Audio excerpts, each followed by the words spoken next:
Hello everyone, let's start with the idioms and phrases for today.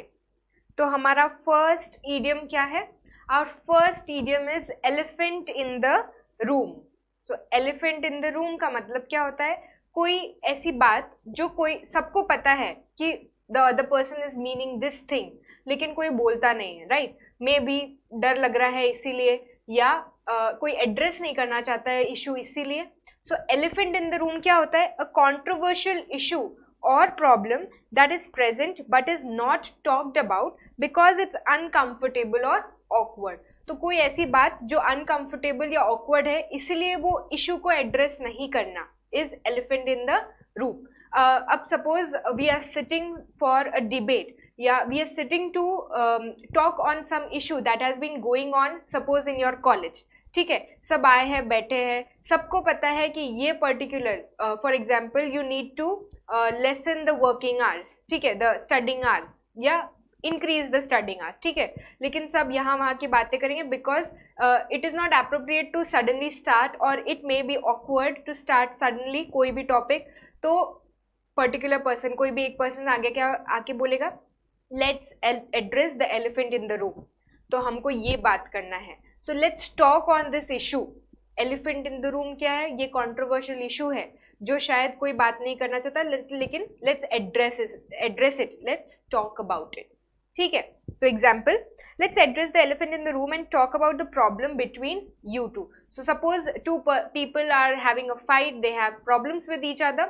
दोनों को सामने बिठा दिया, चुप, ठीक है, तो कोई कुछ नहीं बोलेगा. लेकिन थर्ड पर्सन जो है वो क्या बोलेगा, let's address the elephant in the room, मतलब let's talk about the problem that you two are having and sort it out. ठीक है, तो आई होप ये क्लियर है. ठीक है, so that means elephant in the room. Next देखते हैं ईगर बीवर. ईगर जो बहुत एंथुसियास्टिक होता है, बीवर. बीवर क्या होता है? It is an animal. एक और इडियम भी है, वर्क लाइक अ बीवर, मतलब बहुत हार्ड वर्क करना. क्यों? बिकॉज वो बीवर जो एनिमल है वो बहुत हार्ड वर्क करता है, ठीक है, पूरा टाइम कुछ ना कुछ काम करते रहता है. So it is like it is a rodent, mouse के जैसा बड़ा होता है वो एनिमल, ठीक है. So that is a beaver. तो ईगर बीवर मतलब बहुत एंथुसियास्टिक पीपल हम बोल सकते हैं, person. So person who is industrious और zealous. Industrious is another word for hard working, ठीक है.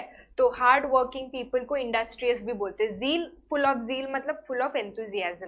ओके, सो कोई पर्सन जो बहुत हार्ड वर्किंग है, फुल ऑफ ईगरनेस है, एंथुजियाज्म है, तो हम उसको क्या बोलेंगे? Eager beaver. Okay, so he is an eager beaver. I bet will complete a project days before its due date. तो हम, वो इतना ईगर है, वो इतना हार्ड वर्किंग पर्सन है और बहुत एंथुजियास्टिक है कि हम ड्यू डेट से पहले ही हमारा जो प्रोजेक्ट है, वर्क है, वो कंप्लीट कर सकते हैं. Okay, so this sentence means eager beaver. ठीक है, तो समझ में आया कैसे हम यूज करेंगे ये इडियम को. ओके, नेक्स्ट देखते हैं फ्लाई ऑन द वॉल. अब यहाँ पे fly is not a verb, it is a noun. Fly मतलब उड़ना, लेकिन यहाँ पे फ्लाई का मतलब क्या होता है? मक्खी, ठीक है, तो उसको भी अपन फ्लाई बोलते हैं. सो फ्लाई ऑन द वॉल. अगर तुम बहुत बड़े हॉल में बैठे हो, you will not notice that fly, है ना. तो ये इडियम का मतलब भी ऐसे ही कुछ है. इसका मतलब क्या होता है? To see or listen to something without being noticed, मतलब छुपके से किसी का बात सुनना, right? So that is fly on the wall. अब उसको हम कैसे सेंटेंस में यूज करेंगे? Sandy was the fly on the wall. That's why he knew everything about our secret plan. So two people are talking, लेकिन the third person is listening to it without being noticed. मतलब वो third person को क्या बोलेंगे हम? Fly on the wall. Clear है? ठीक है. नेक्स्ट क्या है? Feet of clay. Feet of clay का मतलब क्या होता है? सरप्राइजिंग फ्लॉ और वीकनेस इन समवंस कैरेक्टर. तो कुछ वीकनेस है, कुछ फ्लॉ है किसी के कैरेक्टर में, but it's surprising because we don't expect कि ये पर्सन ऐसा होगा, ठीक है. It means that the person has a feet of clay, has feet of clay. Okay, a foot और फीट ऐसे. ओके, तो एग्जाम्पल क्या है? Yes, she is a charming person but sure she has feet of clay. तो भले वो charming है, भले that person is charming, is good in everything, but that person might have feet of clay. मतलब कुछ ना कुछ तो फ्लॉ होगा, surprising flaw. Clear? Next, from the cradle to grave. So from cradle, cradle मतलब झूला छोटा सा जिसमें बच्चों को रखते हैं, राइट. ग्रेव मतलब जब डेथ होती है तब उसमें डालते हैं. So from cradle to grave, from birth to death, meaning वही है, राइट. सो नाउ उसको अपन सेंटेंस में कैसे यूज करेंगे.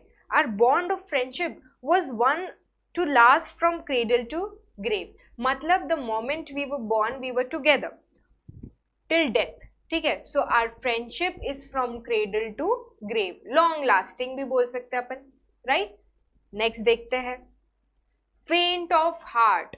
फेंट मतलब वीक. ठीक है. So any person who is very weak, या weak not in literal sense लेकिन डरपोक, ठीक है, हम बोल सकते हैं, तो उसको अपन फेंट ऑफ हार्ट बोलते हैं. Not strong enough to handle tough situations. So frightened easily, who cannot handle things, we can say that the person is faint of heart. उसको कैसे यूज करेंगे. The path of our trek is not for the faint of heart.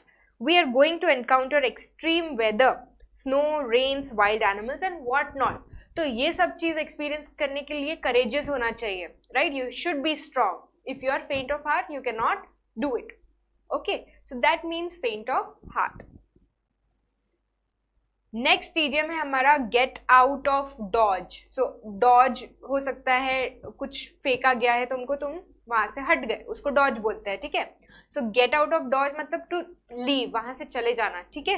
तो कोई भी situation छोड़ देना, चले जाना, that means to get out of dodge. The situation here seems to get out of control, let's get out of dodge. ठीक है. तो यहाँ पे आउट ऑफ कंट्रोल हो रहा है सब कुछ, let's go, let's leave from here. That means to get out of dodge. Clear है, right? Next है to go out on a limb. To go out on a limb का मतलब है without proper evidence तुम सीधा बोलना शुरू कर दिए. Okay, so say or do something that lacks evidence or support. तो तुम्हारे पास फुल प्रूफ कुछ भी नहीं है, बस यू आर ब्लेमिंग समवन, या तुम कोई चीज बोल रहे हो कि ऐसा ऐसा है, but you don't have points to prove what you are saying. That means to go out on a limb. अब उसको सेंटेंस में कैसे यूज करेंगे. You should not go out on a limb and publicly question his ways of doing his work. Without evidence, publicly उसको blame नहीं करना. That means you should not go out on the limb. Okay, so that is the use of this idiom here in this sentence. Clear? Good egg. Good egg का मतलब होता है kind person. Okay, so egg here portrays, defines a person. Okay, so good egg matlab a kind person. Jake is a good egg. He takes care of my pets whenever I am out of town. तो कभी भी if you want to say that a person is good, तो अगर हमको थोड़ा सा impact डालना है, if you want to say it in another way, we can use this idiom. So he is a good egg, she is a good egg, मतलब a kind person who helps someone. Clear? Next है get the wrong end of the stick. अब कभी भी if I am giving you a pen और a pencil, ठीक है, so instead of holding it this way you hold it that way. ठीक है, ऐसे. तो क्या बोलेंगे. I got the wrong end, right, sorry, by mistake. So by mistake, so to misunderstand something, तो रिलेट कर सकते हो, थोड़ा बहुत लिंक लगा सकते हो आप. Okay, so to get the wrong end of the stick मतलब टू मिसअंडरस्टैंड समवन और समथिंग, कोई भी चीज गलत समझना, मतलब to get the wrong end of the stick. अब उसका सेंटेंस में हम यूज कैसे करेंगे. I hear from many young people who get the wrong end of the stick about first impressions, but that's not the case. तो मैं बहुत लोगों को से सुनता हूँ, बहुत यंग पीपल से सुनता हूँ about first impressions, right. So उनको गलत फहमी होती है, they misunderstand things, right, but वो केस क्या है, वो केस नहीं है. So this is just an example to show you how you can use this idiom in a sentence. ठीक है, आई होप क्लियर है एकदम. Correct. So these were the idioms for the day. अब next session में हम दूसरे idioms लेंगे. सो सी you next time. Thank you.